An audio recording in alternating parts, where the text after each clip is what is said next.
సాంప్రదాయ శక్తి వనరులు: పెట్రోలియం, సహజవాయువు, వంట చెరకు, బొగ్గు, జలశక్తి. పెట్రోలియం అనుకూలతలు: రవాణా చేయడం సులభం ట్యాంకర్ల ద్వారా.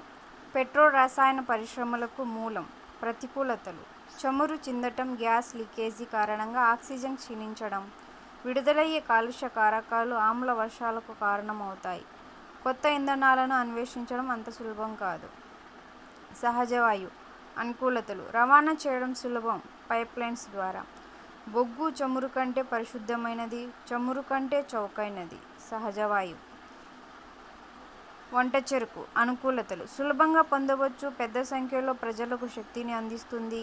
ప్రతికూలతలు: సేకరణకు ఎక్కువ సమయం తీసుకుంటుంది, కాలుష్యం, హరితగృహ ప్రభావాన్ని ప్రోత్సహిస్తుంది.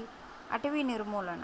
బొగ్గు అనుకూలతలు: విస్తృతంగా అందుబాటులో ఉంటుంది, సమర్థవంతంగా విద్యుత్తుగా మార్చవచ్చు. ప్రతికూలతలు: కాలుష్యానికి మూలం, రవాణా కష్టం. జలశక్తి అనుకూలతలు, ప్రతికూలతలు: కాలుష్యరహితం, నీటిపారుదల, చేపల పెంపకాన్ని ప్రోత్సహిస్తుంది, చౌకైనది. ప్రతికూలతలు: స్థానిక ప్రజల స్థానభ్రంశం, లోతట్టు ప్రాంతాలు ముప్పునకు గురవుతాయి, ఏర్పాటు ఖర్చుతో కూడుకున్నది.